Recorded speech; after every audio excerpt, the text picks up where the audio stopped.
What if your hidden talent was the only thing standing between a billionaire and his next conquest? He laughed in her face. He offered her $10 million as a joke. "I'll give you 10 mittels if you translate this," he scoffed. But the shy waitress, earning minimum wage, did more than translate it. She decoded his arrogance, uncovered a conspiracy, and in one night, she didn't just silence him. She checkmated him. This is the story of how a single sentence turned a waitress into a queen. Stay tuned, you won't believe the twists. The scent of truffle oil and old money hung heavy in the air at L'Étoile d'Or.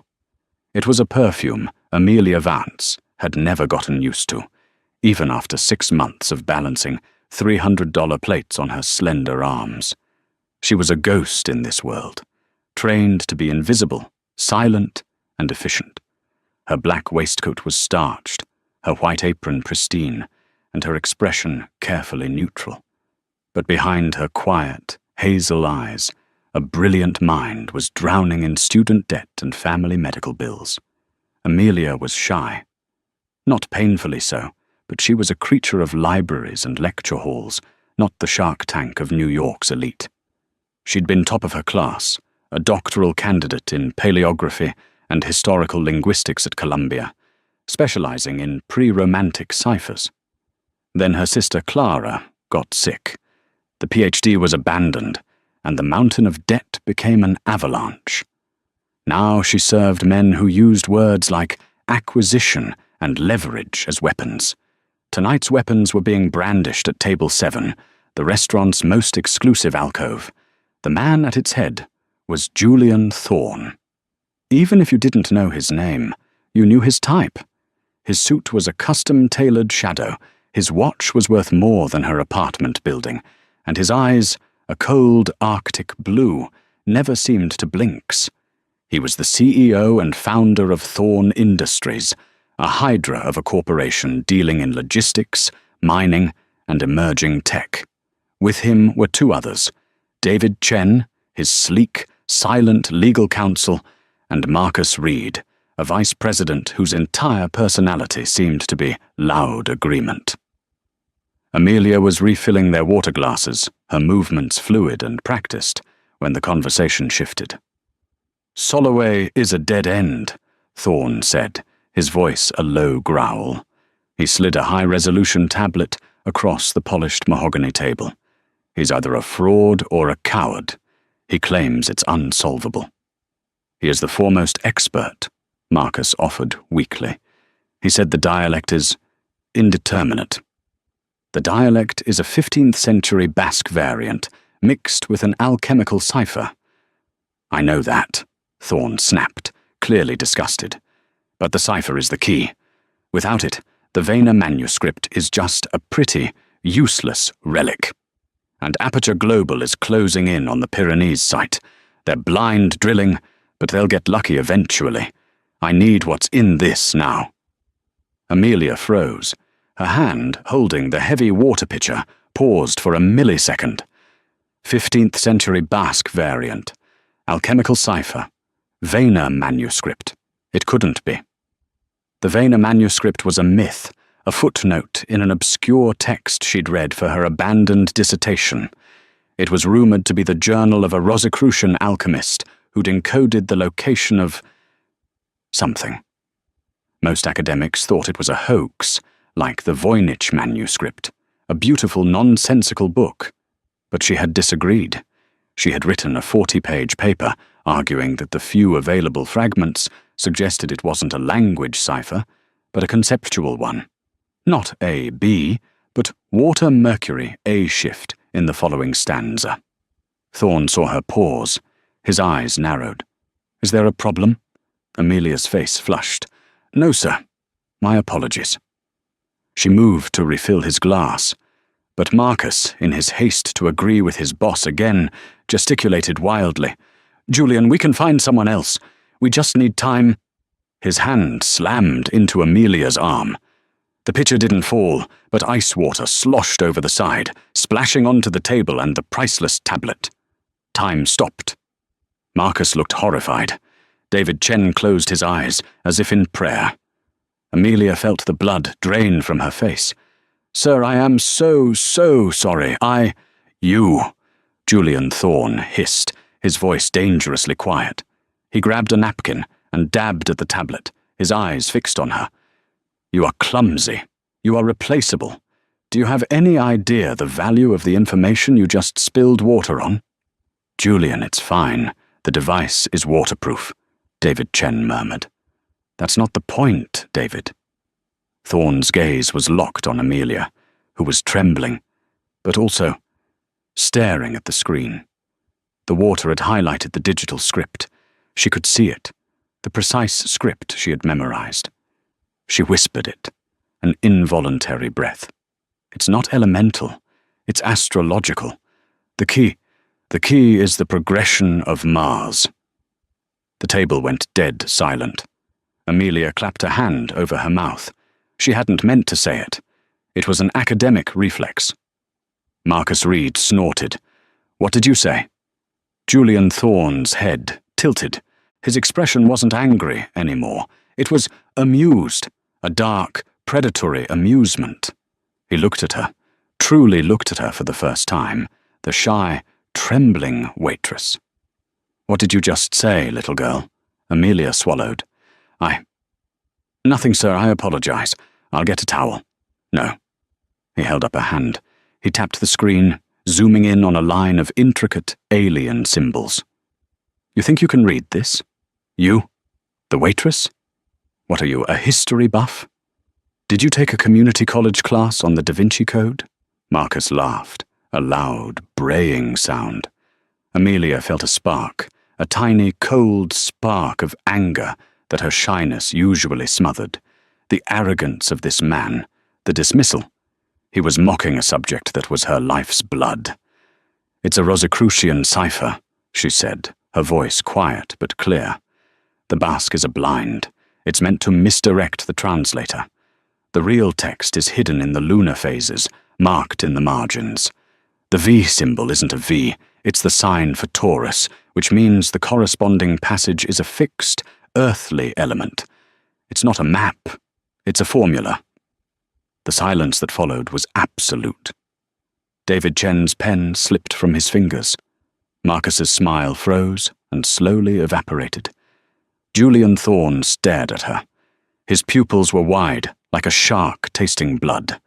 He had no idea if she was right, but he knew she believed she was right, and she'd used words his foremost expert hadn't.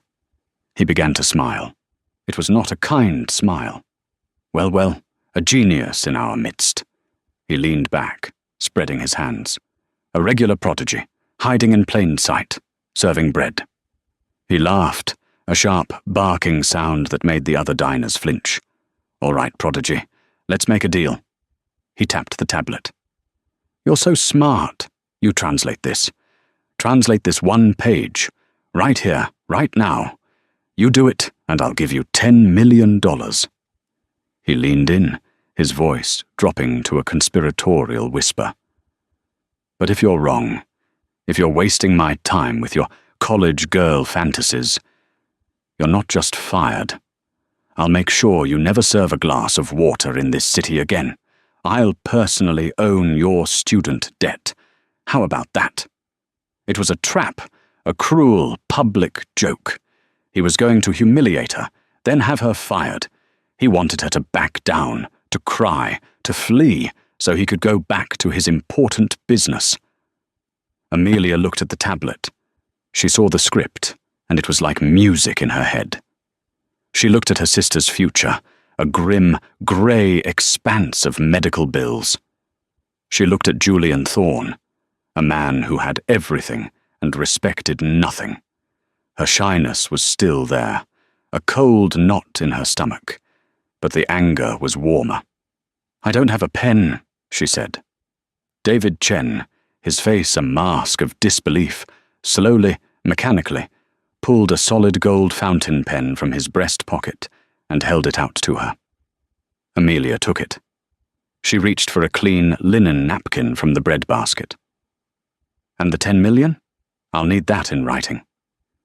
Julian Thorne's laugh echoed through the restaurant. She's got spirit, he roared. Give her the damned pen. This is going to be the best $10 million I never spend. He slid the tablet in front of her. The floor is yours, prodigy. Silence me. The entire restaurant had faded. The clinking of glasses, the murmur of conversations, the soft jazz playing over the speakers. It all dissolved into a dull, distant hum. For Amelia, there was only the glowing screen of the tablet and the intricate, beautiful dance of the cipher. Her shyness, which had felt like a lead weight in her stomach, didn't vanish. Instead, it sublimated, transformed.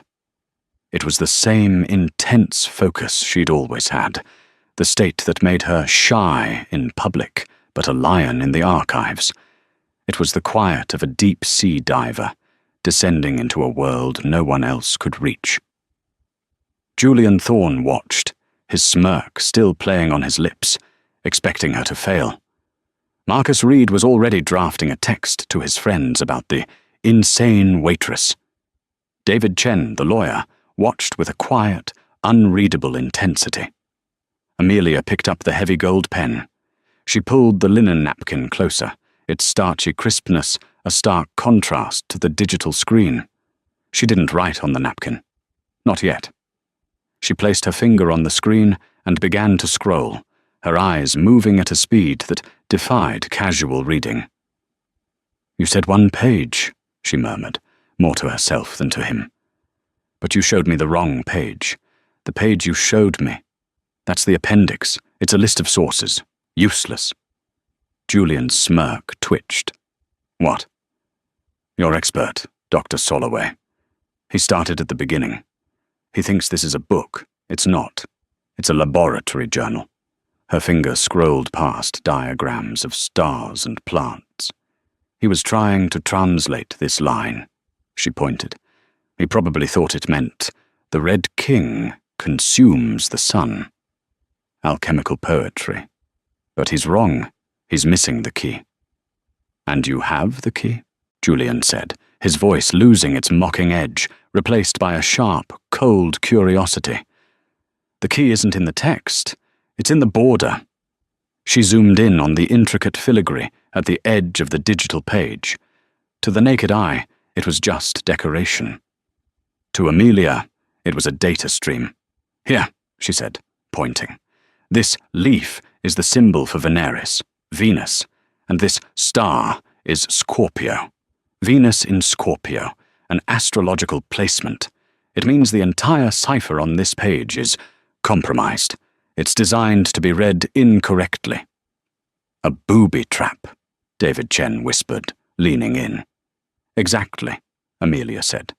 "An academic trap. The author wanted to filter out the uninitiated. But if you apply the corrective, if you know that Venus in Scorpio means you must read every third word backwards and substitute all earth elements with their water counterparts, then the text changes." Julian Thorne was no longer smiling. He was leaning forward, his arctic blue eyes fixed on her face, his expression one of pure, predatory focus. "Do it," he commanded. Amelia took a deep breath. She looked at the line Soloway had failed to translate. She picked up the pen and began to write on the napkin. "The original text," she said, her voice soft but sure, "appears to be Rex ruber solem, consumit et ex cineribus renascitur. The Red King consumes the sun and is reborn from the ashes." "Poetry," Marcus scoffed, trying to regain his footing. "But with the corrective," Amelia wrote. "The real translation is, the iron sulfide, the Red King, requires a solar-based thermal reaction, consumes the sun. The resulting material, the ashes, is not a byproduct, but the catalyst itself." She didn't stop.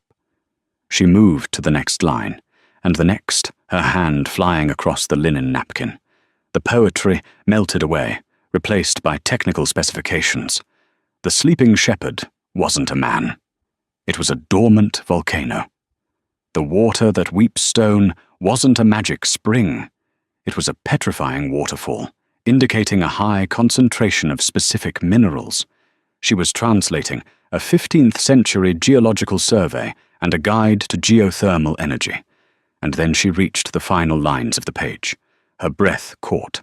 She stopped writing. "What?" Julian demanded. "What is it?" Amelia looked up from the napkin. Her face was pale. This is more than a formula. It's a claim." She wrote the last 2 lines on the napkin. "Sub pastore dormiente, ubi aqua lapidem flet, iaceo, primus inter pares, haec est mea." She translated, her voice trembling slightly. "Beneath the sleeping shepherd, where the water weeps stone, I lie. First among equals. This is mine." She looked at Julian Thorne. "It's a deed. It's a 15th century legal declaration of ownership, predating any modern treaty. The author, the alchemist, he was claiming the entire site, the volcano, the minerals, the geothermal source. He was claiming it all." The table was silent. The only sound was the distant clink of a fork. Julian Thorne stared at the napkin. He stared at the lines she had written. He looked at the legal phrasing. Primus inter pares, haec est mea. This was the weapon he needed. Aperture Global was drilling based on geological surveys. He was about to walk into court with a 500-year-old deed, a deed that his expert had dismissed as nonsense poetry. He looked at David Chen. David's face was ashen. He was a lawyer. He understood exactly what this meant. This changed the game from a resource race to a legal checkmate. Julian Thorne slowly, deliberately, folded the napkin and slipped it into his breast pocket, next to his $10,000 wallet. He looked at Amelia. The transformation was complete. The air of predatory amusement was gone, replaced by the chillingly neutral expression of a man doing a 9-figure calculation. He saw the empty water glasses. He saw the other diners. He saw a liability. "Marcus," he said, not looking away from Amelia. "Pay the bill, all of it, the entire restaurant's. Tell them it's a private celebration." "Sir," Marcus squeaked. "And David," Thorne continued, "get the car and have Soloway's contract terminated, effective immediately, for cause." David Chen nodded, already dialing his phone as he stood. Marcus fumbled for his black card. In seconds, the 2 men were gone, leaving Amelia alone at the table with the billionaire. The restaurant was buzzing as the maître d' began informing the stunned patrons that their meals were compliments of Mr. Thorne. But at table 7, the world had shrunk to 2 people. Julian leaned back. He didn't thank her. He didn't praise her. He simply assessed her. "Who are you?" he asked. "Amelia Vance," she said, her voice stronger than she expected. "That's not what I asked. I was a doctoral candidate at Columbia. Paleography. My family. We had some trouble.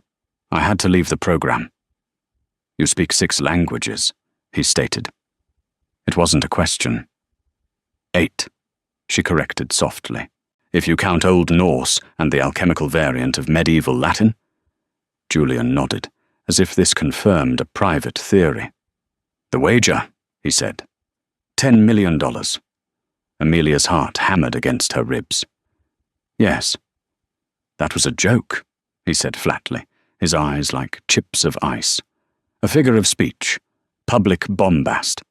No sane court would enforce it." Amelia's stomach dropped. Of course he would say that. He was a billionaire. He didn't lose. He didn't pay. "But," he continued, holding up one finger, "the information you provided, that is not a joke. It is perhaps the most valuable single piece of data I have acquired this fiscal year." He steepled his fingers. "So, Miss Vance, we have a problem. You have something I need. Not just what's on that napkin. You have the key. The rest of that 214-page manuscript. And I have your $10 million. He smiled, and this time it was all teeth. "Let's talk about your new employment." The restaurant, L'Étoile d'Or, was in a state of confused celebration. Champagne was being sent to tables, compliments of Julian Thorne. The maitre d', Girard, who had always looked at Amelia with a faint, lingering disapproval, was now practically bowing, assuming she had somehow charmed the billionaire. But at table 7, the air was frigid. "I'm not looking for a job, Mr. Thorne," Amelia said, her hands clasped in her lap to stop them from shaking. "I'm looking for you to honor your wager." Julian let out a short, sharp sigh, as if dealing with a recalcitrant child. "Ms. Vance." "Amelia, let's be practical. If I cut you a check for $10 million right now, what's the first thing you think happens?" Amelia thought of her sister, Clara. "I'd pay for my sister's medical treatments. I'd pay off my student loans." "No," Julian interrupted. "That's what you would do. I'm asking what happens. I'll tell you. The IRS happens. The SEC happens. They'll want to know why Thorne Industries just transferred 8 figures to a waitress. Then, the press happens. Billionaire's bizarre bar bet. And then, he leaned in, his voice dropping, Aperture Global happens. My competitors, the people I am currently in a $100 billion shadow war with over this exact piece of land. They will see that payment, and they will wonder why. They will find you, Miss Vance, and they are not as polite as I am. They will not offer you money. They will take the information, and when you've told them everything you know, you will become a loose end. A very, very permanent loose end. The blood in Amelia's veins turned to ice water. He was describing a world she knew existed, but had never, ever wanted to touch. "You're trying to scare me," she whispered. "I'm not trying," he said simply. "I'm informing you. That money, paid in that way, isn't freedom. It's a bullet. It's a target on your back and the back of... Who did you say? Your sister, Clara." Amelia flinched. He had heard. He had logged that name. "So here is my counteroffer," Julian continued, pulling a sleek black business card and his gold pen from his jacket. "You come and work for me. Not as a waitress. As a principal consultant. You will work directly with me. You will translate the rest of the Vayner manuscript. You will have access to resources you've only dreamed of. Our labs, our archives." He started writing on the back of the card. "I will give you a signing bonus of $1 million. Tax-free. Paid through a creative, corporate structure. I will give you an annual salary of $500,000. And," he pushed the card across the table, "I will personally handle your sister's medical care. She will see the best doctors in the world. At my expense. Whatever she needs. Consider it done." He sat back. "This is the offer. You get wealth, you get to do the work you were born to do, your sister is safe, and most importantly, you are under my protection. You're part of Thorne Industries. Untouchable." Amelia looked at the card. It was an ironclad, beautiful cage. He was offering her everything she'd ever wanted. Financial security, her sister's health, a return to the academic work she loved. But the price was her freedom. The price was him. "And my silence," Amelia said. "And your silence," Julian agreed, nodding. "That is non-negotiable. You will sign an NDA so thick it could stop a bullet. You will not speak of the manuscript, the translation, or this night to anyone. Ever. And the $10 million? The $10 million was a joke," he said, his patience wearing thin. "This," he tapped the card, "is reality. The joke is over." Amelia stared at the card. She saw her sister's face. She saw the crushing weight of her debt. She saw the men from Aperture Global that Thorne had conjured in her imagination. "You're not giving me a choice," she said. "No," Julian agreed. "I'm not." "If I say no?" Julian's eyes went flat. Then you are just a waitress who spilled water on me. I will have you fired. You will go home to your debts and your sick sister. And Aperture Global will, eventually, find that site. Or I might just leak to a friendly reporter that a certain former Columbia student has a fascinating theory about the Vayner manuscript. Aperture will find you by breakfast. Your choice, Miss Vance. The cage with the golden bars, or the one with the wolves. 2 minutes. That's how long he gave her. He picked up his water glass and watched her. Amelia's mind was racing. He had planned for every contingency. He had analyzed her, found her weaknesses, her sister, her debt, her ambition, and weaponized them. But he'd missed one. He'd assumed her shyness was weakness. He'd assumed her intellect was purely academic. He hadn't realized that the same mind that could decode a 15th century cipher could also decode a 21st century predator. She recognized his strategy: isolate, intimidate, acquire. He was trying to buy a priceless artifact, her brain, for pennies on the dollar. The $1 million offer was an insult, measured against the $100 billion prize. No, she said. Julian Thorne's eyebrows shot up. It was the first genuine surprise he'd shown all night. No? No, Amelia said, pushing the business card back across the table. That's not the deal. I assure you it is. It's a bad deal, Amelia said, her voice shaking, but her resolve hardening. You're right about the danger. You're right about my sister. You've left me no choice but to work with you. But you're wrong about the terms. She took a deep breath. You don't just need a translator, Mr. Thorne. You need an interpreter. You need the one person on the planet who understands this manuscript. You think it's a map. It's not. You think it's a deed. It's more. That formula I translated? It's not for a mineral. It's for a process. A process I'm not even sure I understand yet. Without me, you'll drill in the right place and find nothing. You'll be no better than Aperture. Julian was listening. His face was granite. So here's my counteroffer, Amelia said, channeling every ounce of negotiating power she didn't know she had. You will honor the wager, the $10 million. Not as a joke, but as my signing bonus. Because that was the price you set. It will be paid as a retainer, through a legal framework that Mr. Chen can draft to protect me from the very wolves you're sicking on me. And the salary? He asked, his voice a dangerous purr. I don't want your salary, Amelia said. Salaries are for employees. You're not hiring me, Mr. Thorne. You're partnering with me. I want a percentage. Julian actually laughed. A percentage? Of Thorne Industries? Don't be ridiculous, Amelia snapped, the uncharacteristic sharpness surprising them both. A percentage of the find, of the project. Whatever this manuscript leads to, I want a piece of it. A real, binding, legal piece. And my sister's medical care? That's not a perk, Mr. Thorne. That is condition number 1. She stood up. Her legs felt like jelly. But she stood. You have my terms. You have 24 hours to have Mr. Chen draft the contract. You can find me. Well, you know where I work.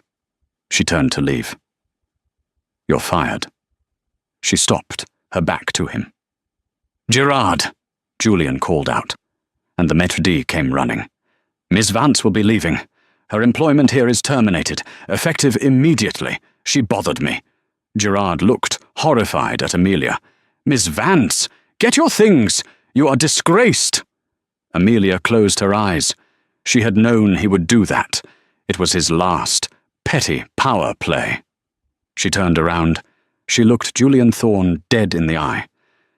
You just made a terrible mistake, she said. Oh? Julian raised an eyebrow. Firing you? No, Amelia said. Letting me leave the building. She walked away, past the shocked stares of her co-workers and the bewildered diners. As she pushed through the heavy glass doors of L'Etoile, she wasn't a fired waitress. She was a free agent, and she had just declared war. The cool night air of the Upper East Side hit Amelia like a slap. One moment she was in the superheated, high-pressure bubble of L'Etoile. The next she was on the sidewalk, her apron still on, her ears ringing. She was unemployed. She had just insulted one of the most powerful men in the world, and she had, essentially, bet her entire life, and her sister's, on a 500-year-old manuscript. Her bravery evaporated, leaving raw panic. What had she done? She ripped off the apron and stuffed it in a public trash can, a small, symbolic act of defiance. She started the long walk to the subway. A cab was a luxury she couldn't afford. Not now. Not ever. She lived in a tiny, pre-war walk-up in Astoria, Queens, a different universe from the one she'd just left. As she rode the N train, the faces around her were weary, tired, and real. This was her world, a world of student debt, medical co-pays, and the constant, dull ache of what if. When she got to her apartment, the lights were on. Her heart leaped. "Clara!" she called out, fumbling with her keys. Her younger sister was on the sofa, wrapped in a blanket, her face pale but smiling. "Ames, you're home late. How was the land of the ridiculously wealthy?" Clara was a painter. She was vibrant and sharp, and her illness, a rare, debilitating autoimmune disorder, had only sharpened her wit. It was the treatments that were dimming her light, and the cost of those treatments that was crushing Amelia. "You know," Amelia said, trying to sound normal, forcing a smile. "Same old. Rich people complaining about the temperature of their soup." "You look different," Clara said, her artist's eye missing nothing. "You look like you just saw a ghost, or kissed a prince." "Or fought a dragon," Amelia muttered. She sat down, her body finally acknowledging the adrenaline crash. She wanted, more than anything, to tell Clara. To tell her that she'd stared down a billionaire, that she'd translated the Weiner manuscript, that everything might be about to change. But she couldn't. Thorne's threat. A target on your back and the back of your sister, Clara, echoed in her head. Her silence was Clara's shield. "Just a long night, Claire. I think I got fired." Clara sat up, her smile vanishing. "Ames? What? Why? I spilled water on a VVIP. He was a jerk. It's fine. I'll find something else." "Oh, Ames." Clara's eyes filled with tears, the ones Amelia hated. The "I'm a burden" tears. "No," Amelia said, her voice fierce. "Stop that. It's not fine, but I am. I'm going to fix this. I promise you." She got Clara settled, made her some tea, and waited until her sister's breathing was deep and even. Then, and only then, did Amelia go to her own room. She didn't sleep. She went to her desk, a flimsy particle board thing, and logged into her old Columbia University portal. Her access was still active, a clerical oversight. She typed in Weiner, J. Soloway. Dr. Soloway. The expert. Julian Thorne's expert. Amelia had known the name. She found his doctoral thesis, and a cold dread settled over her. His entire thesis was on the Weiner manuscript, and it was wrong. Utterly, fundamentally, amateurishly wrong. He had made the exact mistake the alchemist had intended, falling into the astrological trap.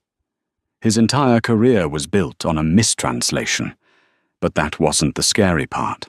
The scary part was that in his acknowledgements, he thanked his primary funding source, Aperture Global. Thorne's expert wasn't just wrong, he was a spy. He wasn't failing to translate the manuscript for Thorne. He was actively mistranslating it, feeding Thorne bad data while Aperture drilled in the right spot. But they were drilling in the wrong spot, Thorne had said, which meant Soloway. He didn't know he was wrong. He couldn't read it. He was a fraud, working for Aperture, and he was just as stuck as Thorne. Amelia's head spun. This was more complex than a simple rivalry. It was a web of corporate espionage, and she was the fly that had just blundered into the center. A sound, a click. Amelia went still. Her apartment was old. It made noises. But this was a different noise. It came from her front door, the sound of a lock being tested. She crept from her room, her heart pounding a drumbeat against her ribs. She looked through the peephole. The hallway was empty. She was imagining things. She was paranoid.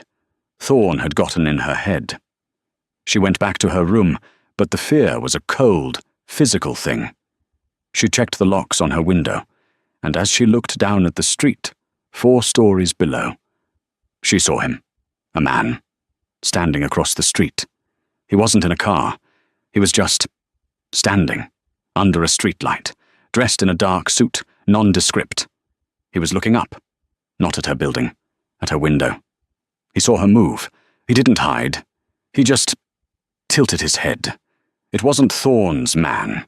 Thorne's men would be obvious, big, ex-military, designed to intimidate. This man was different. He was a shadow.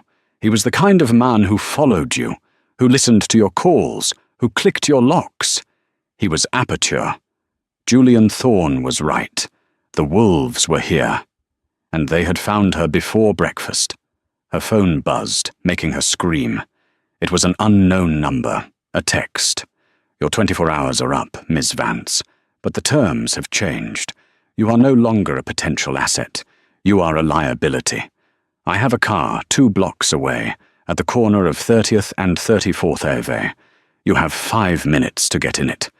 If you are not in that car, I will assume you have accepted a counteroffer, and I will act accordingly. It wasn't signed.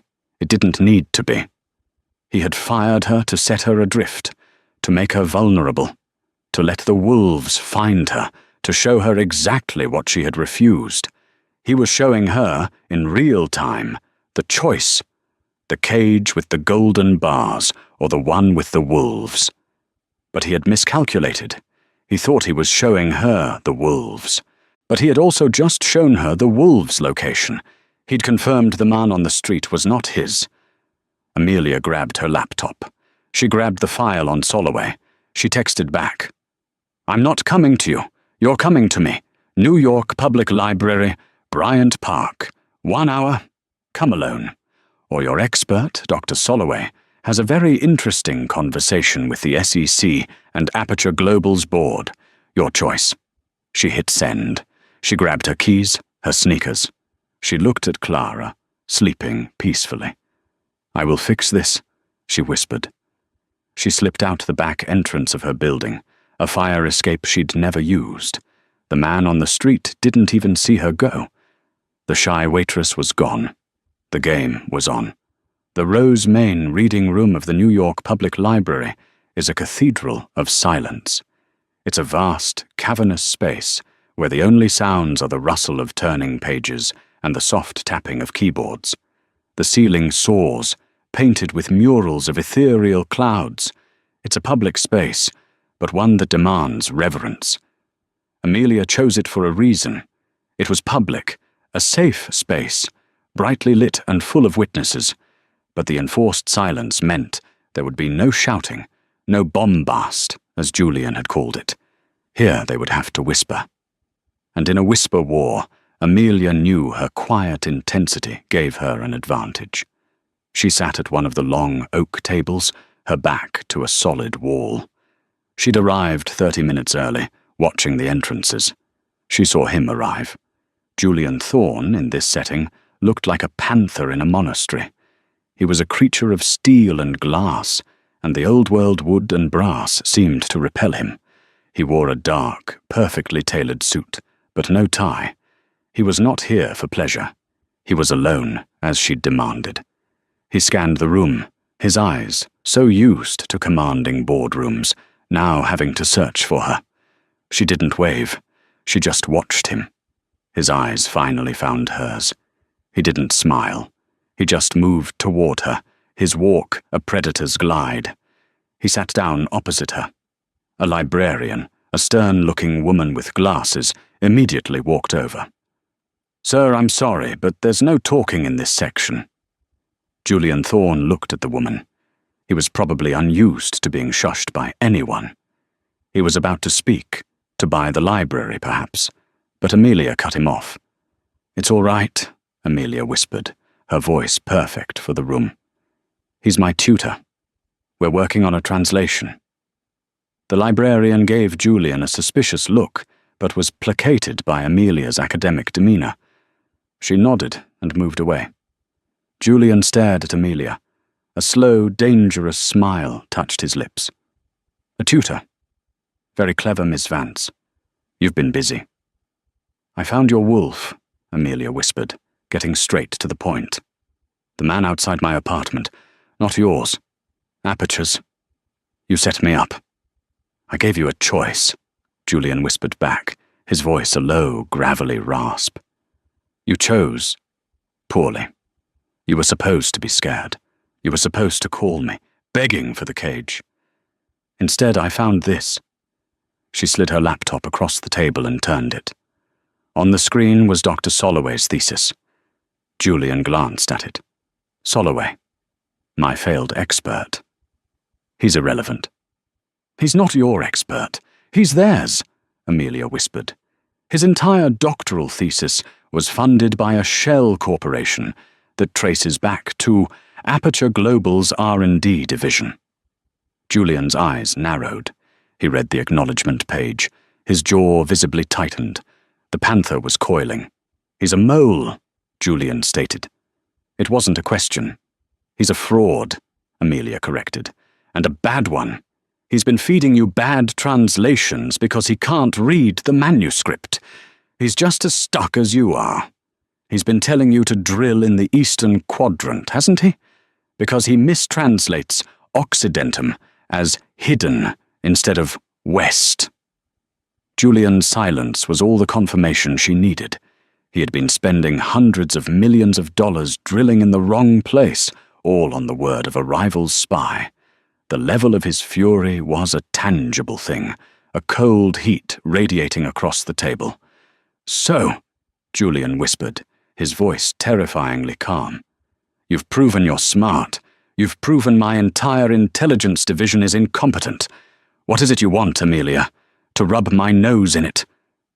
"I want the deal," Amelia said. "We have a deal.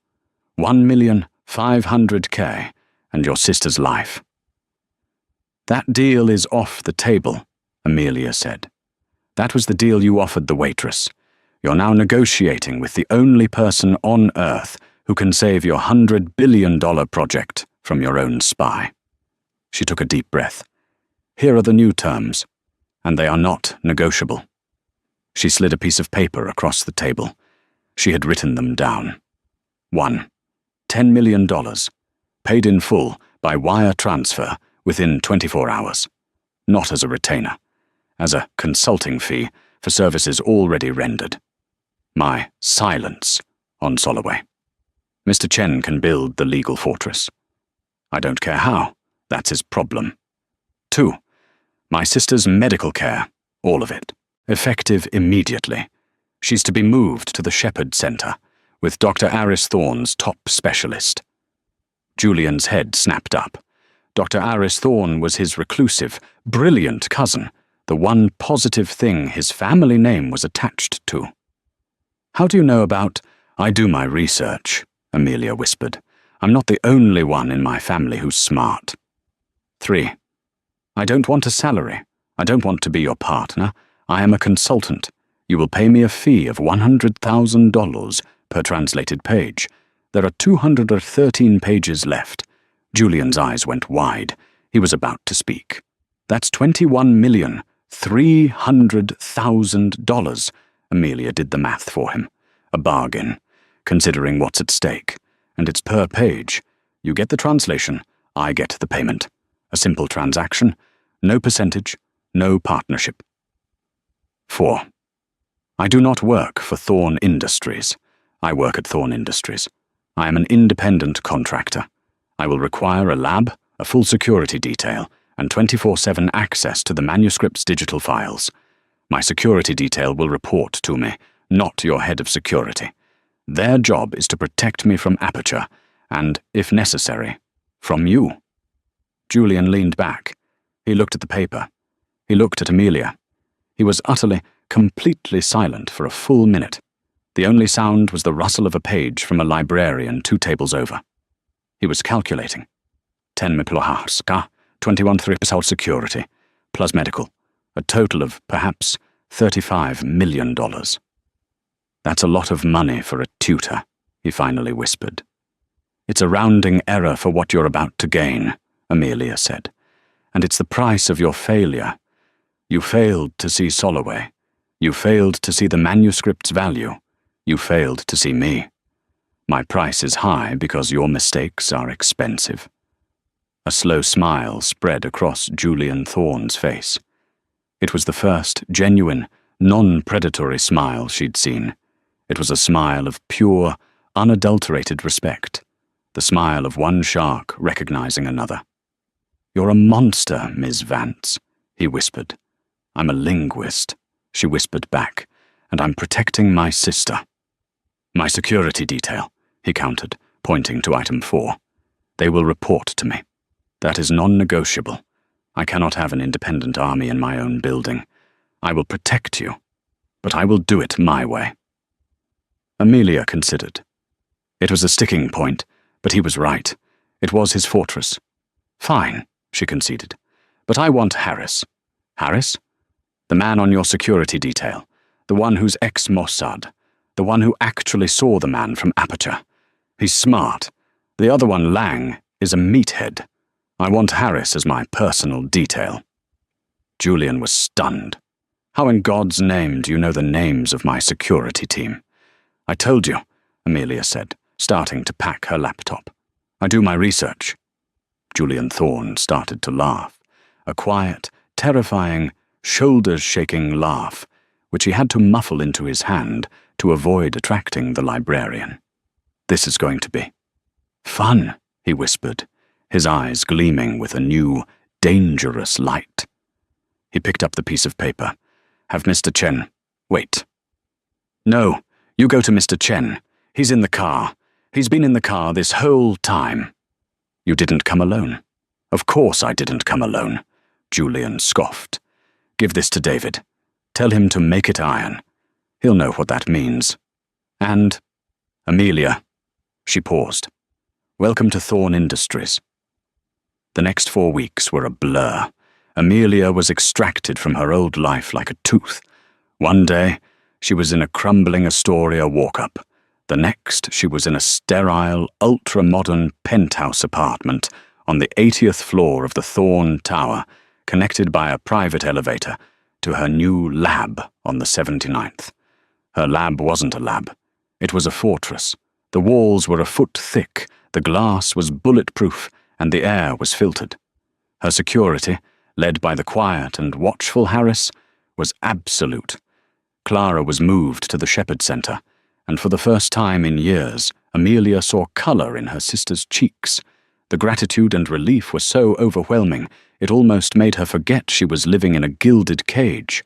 And the work was heaven. The Vayner manuscript, in its complete 214-page digital glory, was more than a journal. It was a labyrinth. The alchemist, a 15th-century genius named Relatos, had encoded a new form of science.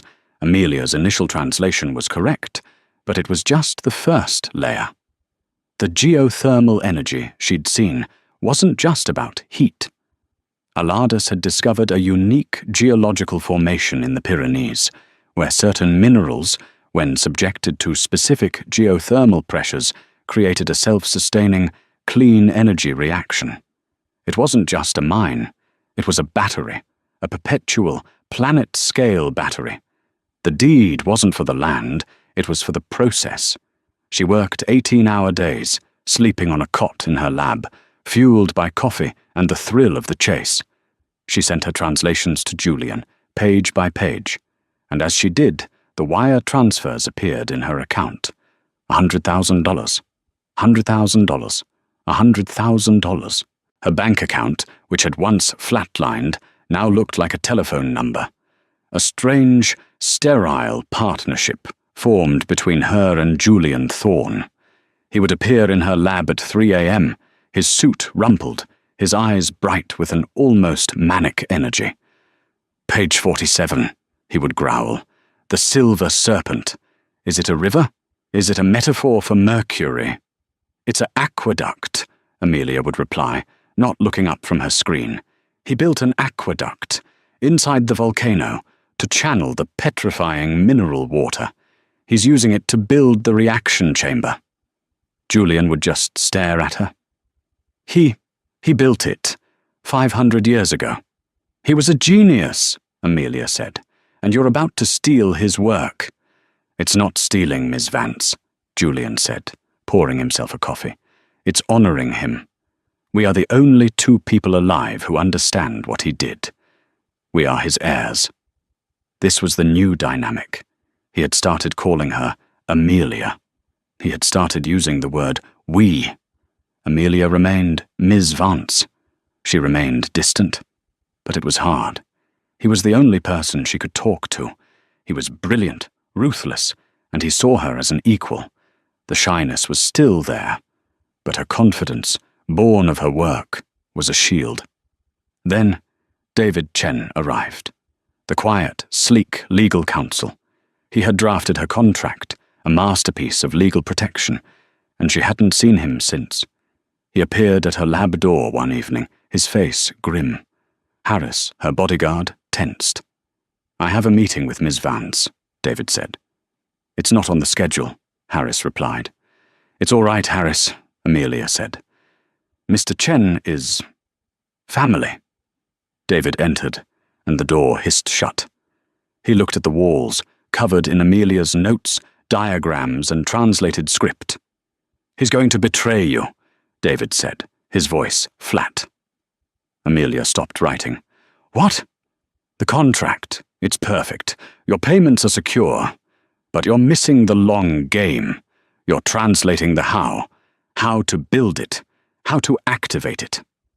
But Thorne isn't just a miner. He's a corporate raider." He pointed to a financial terminal in the corner that Julian had installed. "He's not just planning to build this. He's planning to hide it. He's creating a new shell corporation, Vance Geothermal." Amelia's heart skipped. "He named it. After me." It was a strange, unsettling feeling. "He named it after you because it's going to fail," David said. "He's going to pour all the initial investment into it. He'll get the patents under that name. And then he's going to let it be buried in regulatory red tape. He will publicly declare the Vayner project a geological impossibility. The stock will crash to zero. But why? He'd lose billions." "No," David said, his eyes dark. "He'd lose paper. And then a second, unknown, privately held company, a vulture fund, will swoop in, buy all of Vance Geothermal's assets, the patents, the land, your translations, for a penny on the dollar. He'll take the company private. He will cut out all his initial investors, the board, and you. He'll own 100% of the greatest energy discovery in human history, and you'll be left with your $30 million, which, to him, is the cost of a paperclip. He's not just stealing from Olatus, he's stealing from his own shareholders." Amelia sat down. She felt sick. He was using her name. He was using her work, and he was going to cheat the world. Why are you telling me this, David?" David Chen walked to the window, looking down at the city 79 floors below. "Julian Thorne is a predator," he said, his voice low. My father built a small tech company in the 90s. Thorne acquired it. A friendly acquisition. He leveraged my father's debt, forced him out, and bankrupted him. My father. He died 6 months later. Of a heart attack. He was 49. Amelia's blood ran cold. "I went to law school on a scholarship," David continued. I made myself the best. I got a job at the firm that represented Thorn. I made myself indispensable. For 15 years I have been his loyal, silent counsel. I have been waiting for the one thing that could destroy him. The one thing he couldn't control. He turned and looked at her. You, Miss Vance. You are the thing. What do you want? Amelia whispered. I want to ruin him. The way he ruined my father. The twist. I'm not just his counsel, David said. I'm a silent informant. For Aperture Global. Amelia's world tilted. You were the real mole, not Soloway. Soloway was a useful idiot, David said. I'm the one who fed his name to Thorn. I knew he was a fraud. I was counting on him failing, to slow Julian down, to make him reckless. And then you magnificent, impossible variable. You walked in. You handed me the weapon on a silver platter. He pulled a small encrypted hard drive from his pocket. Aperture doesn't know the full truth. They just know Thorn has a key. They are desperate. They are prepared to pay far more than Thorn. They will give you everything he promised, and 50% of the new venture. In binding stock, you will be the richest woman on the planet. And you? I get my pound of flesh. I get to watch his empire burn. All you have to do, Amelia, is give me the real translation. The final pages. The activation sequence you're working on. Give it to me, and we'll give it to Aperture. Thorn will be ruined. We both win. He placed the drive on her desk. You're a linguist. You know the power of words, the power to build, and the power to destroy. He left her in the lab. The silence was deafening. She was trapped between Julian, the predictable, charming, ruthless shark, and David, the patient, grieving, vengeful viper. One wanted to own the world. The other wanted to burn it down. And she was just the translator. She was just the key. And both of them were going to destroy her to get what they wanted. Amelia didn't sleep. She saw the trap set by David and the one set by Julian, and she decided to spring her own. She was no longer a pawn, she was a queen. At 10 p.m., L'Etoile d'Or was dark, just as she'd planned. She sat at table 7 when David Chen arrived, flanked by Aperture Global's CEO, Eleanor Hayes. Ms. Vance, Eleanor said. All business? You have what we discussed? The complete translation, Amelia confirmed, sliding the small black hard drive across the table. The activation sequence, everything. My terms are 50%. As Eleanor's fingers brushed the drive, the restaurant's lights flooded the room. Julian Thorn stepped out from the shadows, his security team emerging from every corner. Aperture, he smiled. So glad you could make it. David's face went white. Amelia, you set me up.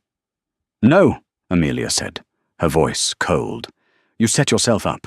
I did the research, you didn't. Aperture ruined your father. David, not Thorn. You've been a puppet for the wrong master. And you, she said to Eleanor, have just accepted a hard drive containing Dr. Soloway's fake thesis, loaded with a virus that's currently notifying the SEC of this lovely meeting. You're trespassing to commit corporate espionage. Julian's men escorted the stunned Aperture team and the broken David Chen out of the building. Silence. It was just Amelia and Julian. That, Julian said, was spectacular. We're not finished, Amelia said. She slid a new paper across the table. My final terms. Vance Geothermal goes public, and I am the CEO. 10% equity, non-negotiable. My sister, Clara, will run the foundation. Julian stared. And the translation? The key? Amelia stood, tapping her temple. It's in here. You'll get it when my contract is signed. Julian Thorn stared at the woman who had checkmated everyone, including him. He threw his head back and laughed. CEO it is, Miss Vance. CEO it is. In the end, it wasn't about the $10 million. It was about the price of being underestimated. Amelia Vance started her night serving bread and ended it as the CEO of a revolutionary company. She proved that the quietest person in the room is often the most dangerous. She didn't just find her voice, she found her power, and she used it to change the world. What's the hidden talent you're sitting on? This story just goes to show you that you should never, ever judge a book by its cover, or a waitress by her apron. If you loved this story of drama, twists, and sweet, sweet revenge, please hit that like button. It really helps the channel. And if you're new here, subscribe and ring that bell. We drop stories like this every week, and you don't want to miss what happens next. Finally, share this video with someone who needs a reminder of their own power. Leave a comment below. What would you have done with the $10 million? Thanks for listening, and we'll see you in the next story.